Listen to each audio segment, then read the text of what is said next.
located in, I hope I'm saying this right, Burnaby, Canada. Burnaby, yeah, I can't think of how else to say that. But it's just right outside of Vancouver. And so anyway, that's just a little background information on the family. But she travels by Amtrak and intercity buses on this vacation. She first went to San Diego, and then after a few days, she traveled to LA, where she checked in to the Cecil Hotel. Now I'm going to give you a little bit of background on this hotel because it does kind of have a reputation. So in the 1920s, it was a very successful hotel, but after the Great Depression, it kind of took a hit, and it never seemed to fully get back to what it used to be. And it had a reputation because there were a few people, questionable people, that did stay there.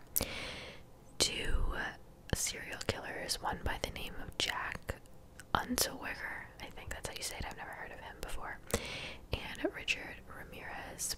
I'm sure most of us have heard of him if you like true crime.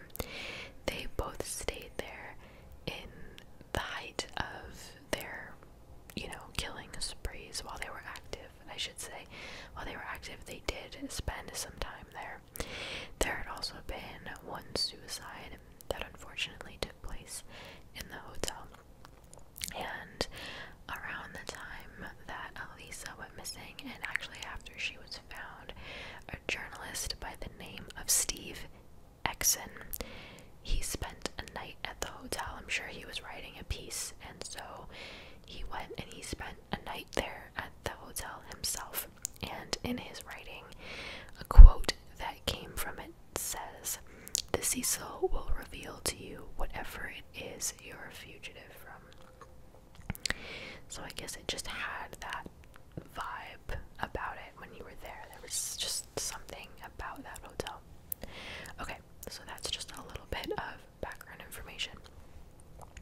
So during this trip, Elisa constantly updated this blog that she had, and it was called Etherfields, that she had on Blogspot, which I'm not too familiar with Blogspot, but it sounds like a site that you can set up your own blog and have, people follow you on there, right? Correct me if I'm wrong, but she did have a blog. She posted about her life, she posted about fashion, and she was also very, very open with her struggles with mental illness. She was diagnosed with bipolar disorder and depression, and so she regularly took 4 different medications that she was prescribed to help her kind of deal with those things and live her life as normally as she could. And I wrote down the names just in case you're familiar with them. She was on Wellbutrin, lamictal, I think, Seroquel, and Effexor. I probably said those wrong, but I read somewhere when I was doing research for this that her family was very they didn't like to talk about her mental illnesses as much, almost like they wanted to kind of not keep them a secret, but it just wasn't something that they wanted to talk about. I don't know if maybe they were embarrassed by it. I don't know. That was my heater that crackled. Sorry. But they didn't like to talk about it very much. But they did say later on that she never had any history of, suicidal thoughts or suicidal attempts ever, to their knowledge. They did say once that she did go missing for a brief period of time. I don't know the year, I don't know how old she was, but they did say that she went missing at one point for a brief period of time, but then she turned back up again. So anyway, on her blog in 2012, which was a year before so around the time that this all happened, she started posting about the fact that she had a relapse with her mental illness struggles and that she was having a hard time dealing, and because of all of that she had to withdraw from some of her classes, and she was having a very hard time accepting that. And all of this left her, quote, feeling so utterly directionless and lost. So she was having a little bit of a hard time. Her blog also had the heading, quote, "You're always haunted by the idea you're wasting your life." And that's a quote by writer Chuck Palahniuk. I think that's how you pronounce it. So she did have some things that she was working through, and so maybe she took this trip just to kind of maybe escape from all that, or I don't know, I'm just kind of assuming there, but she was going through some stuff. Okay, so now we're gonna get into what actually happened. So we'll start with her disappearance. So while she was away, she was in contact with her parents every day, just to, you know, make them aware that she was okay, and probably keep them up to date on what she had been doing, that kind of thing, just checking in. And that completely stopped on January 31st, 2013. And that was the day that she was supposed to check out of the hotel and move her travels to Santa Cruz. And so that day, after not hearing from her at all, her parents contacted the LAPD. And they also, shortly after, flew to LA to help with the search and be there for the search.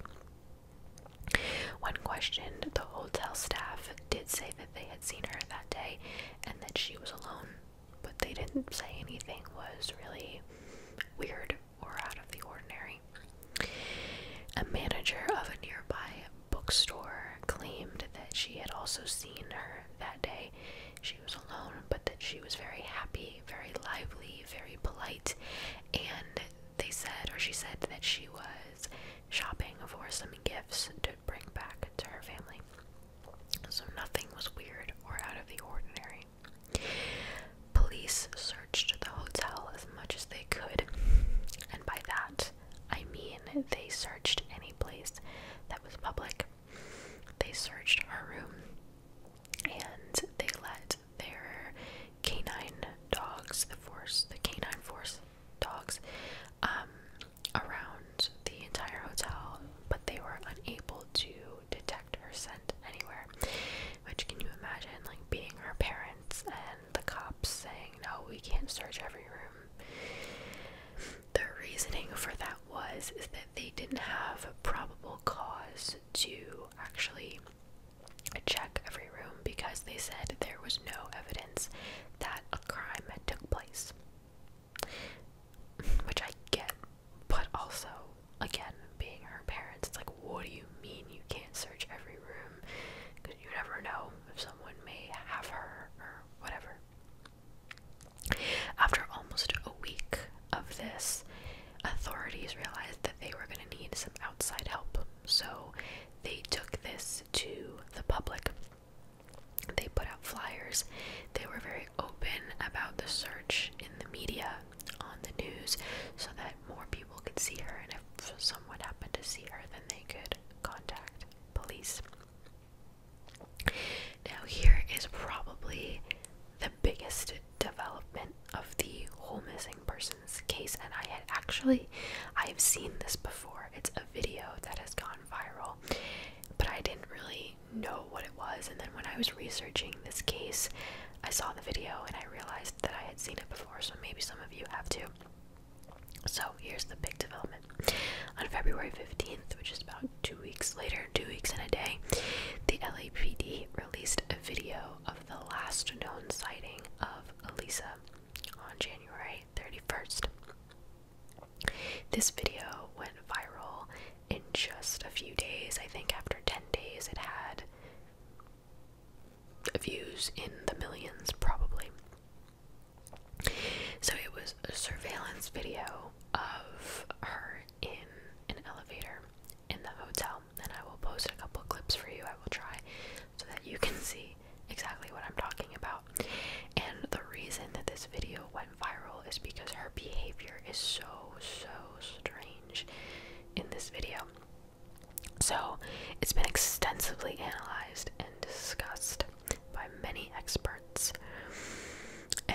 see what she's wearing, which will become important later. She's wearing a red sweatshirt, black shorts, and sandals.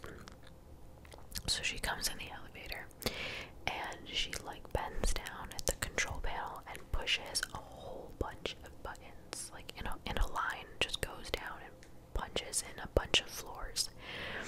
She then pokes her head out of the elevator, looks in both directions, and then stands quickly back in the elevator. But then the doors aren't closing, so she then like goes into the corner of the elevator, almost like she's hiding from someone, so where you can't see her from the hallway. If you were standing there, she was standing back in a corner where you couldn't see her by the buttons. And then the same thing happens again. She pokes her head out the elevator doors, and this is one of the weird parts. The elevator doors just weren't closing, so I don't know if it was a malfunction or if you needed to push in the closed doors button and she just didn't. I don't know, but the elevator doors weren't closing, and so every couple of seconds she would poke her head in and out of the elevator and look in both directions.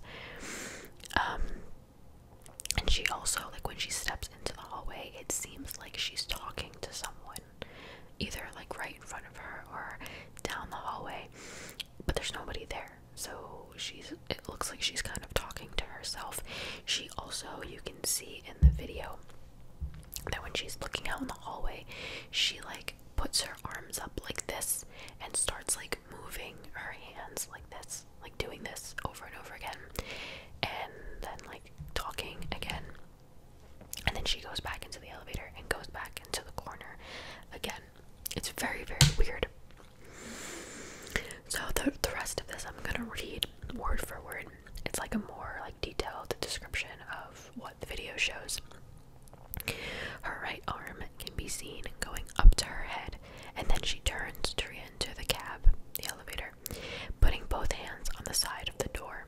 She then goes to the control panel, presses many more buttons, some more than once, and then returns to the wall she had come into the elevator from, putting both hands over her ears briefly as she walks back to the section of the wall she had been standing against before. The door remains open. She turns to her right and begins rubbing her forearms together, then waves her hands out to her sides with palms flat and fingers outstretched, while bowing forward slightly and rocking gently. This can all be seen through the door, which remains open after she backs to the wall again and walks away to the left, and the doors finally close. It's very bizarre. I'll leave a link so that you can see what I'm talking about if you want to watch it yourself, like the full thing. It's very, very weird. So there are three main theories people had about this after seeing this video. The first one was that she was running from someone, and she was frantically trying to get the elevator to close, and that's why she kept poking her head out and looking in both directions. But that could be it. But my thing is that it wasn't like she was just there for a couple seconds. Like, I feel like this went on for a while. So if someone was chasing her, they were like super far behind her. So that's one theory. The other one is that she may have been under the influence of some kind of party drug. She took something and she was like tripping out, hallucinating. The last one is she may have been having a psychotic episode, and that came out after her struggles with mental illness came to light. So people said, oh, she's having like a manic episode almost. Some people also claimed, because when you look at the video, it does look like it's certain clips that were put together. So some people said that could have been edited, certain parts could have been slowed down, some parts could have been cut out, but nothing really came of that. I didn't find anything else when I was doing research. So that was the last time she was seen. 4 days later is when she was found. Now,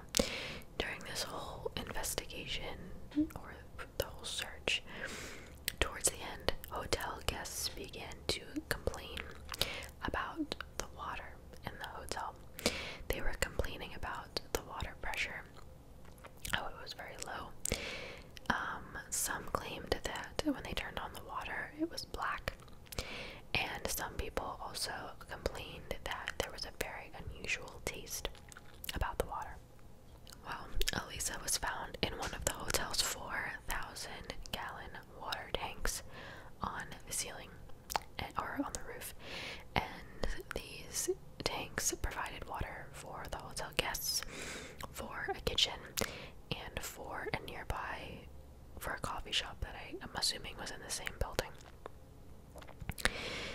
The tank was drained and had to be cut open because I guess what they were going to use to take her body out of the tank, it didn't fit through the maintenance hatch, so they had to cut it open and remove her body.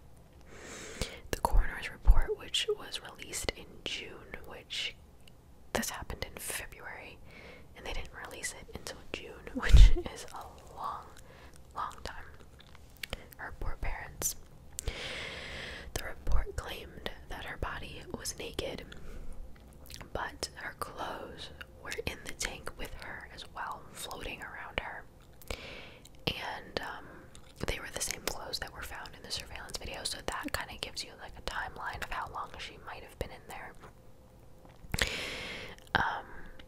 She also had her watch and her room key, so she had her belongings.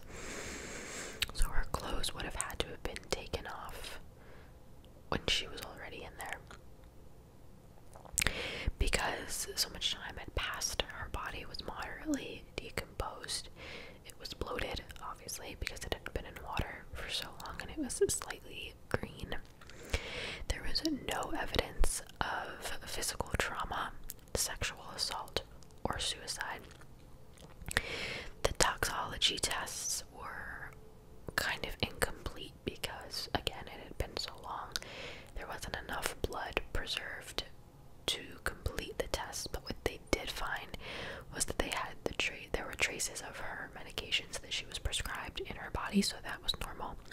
She had a very, very small quantity of alcohol in her blood. I think it was like 0.2 or 3%. And there were no traces of any recreational drugs in her body. Some people may have said that she was in there for so long that if she did take drugs, maybe it already evaporated, and that's why the test didn't pick it up. But I don't know the science behind how that works. So to this day, no one knows how or why she ended up in that tank. And the weird thing is, the hotel claimed that the door and the stairs that led up to the roof were always locked. They always had to be locked. They said that she could have used a fire escape if she found out that there was one that led up to the roof. They also said that if someone was with her who maybe knew about the fire escape, then that's how they could have got up there. The tank is also very heavy the way that it's built, so it would have been very hard, not impossible, but very hard for her to have gotten in there by herself. Again, not impossible, but definitely hard. Her phone was never found. It wasn't found by the tank or anywhere in the tank, and it also wasn't found in her room. So they said it was assumed to have been stolen around the time of her disappearance. Nobody knows by who. She could have also had it stolen, or she could have lost it while she was out sightseeing the day before. Nobody really knows. So yeah, and that's like all of the information that they had to go on. Nobody understands. I guess there were no security cameras on the roof, which I think is stupid, because that could have right there told us what happened. Hopefully they put in some cameras after that.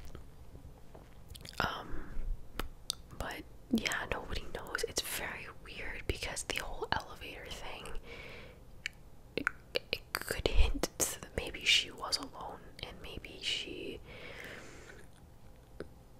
just did do it to herself, not because she wanted to commit suicide, but maybe she just wasn't in her right mind. But then she medications in her system, so it's not like she was skipping out on taking her medication. But then there's also the fact that it would have been almost impossible for her to get in there by herself. But then,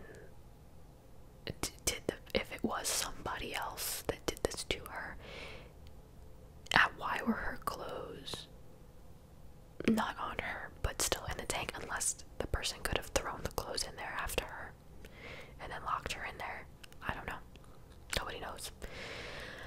So that's why there are so many theories about this case, and the hotel is still up and running. Actually, I have a statement here that I'm going to read. In September of that year, her parents filed a wrongful death suit claiming the hotel failed to, quote, inspect and seek out hazards in the hotel that presented an unreasonable risk of danger to Elisa and other hotel guests, and seeking unspecified damages and burial costs. The hotel argued it could not have reasonably foreseen that she might have entered the water tanks, and that since it remained unknown how she got into the water tank, no liability could be assigned for failing to prevent that rather. In 2015, it was dismissed. Her poor parents, I really feel for them. And actually, this anniversary just passed a couple weeks ago. They never got closure. Ever. They don't know what really happened to her, why she was behaving the way she was. Did she do this to herself, or was there someone else involved? There was never any closure. And I believe I also read that this went on to inspire some movies and possibly television as well. And that is all the information I have on the case. So, like I said, it is a case that makes you think. So let me know what your theories are. I don't even know what my own theories are. I really don't. But I think if she wasn't in her right mind, she could have very well found a way to do it on her own. I don't know.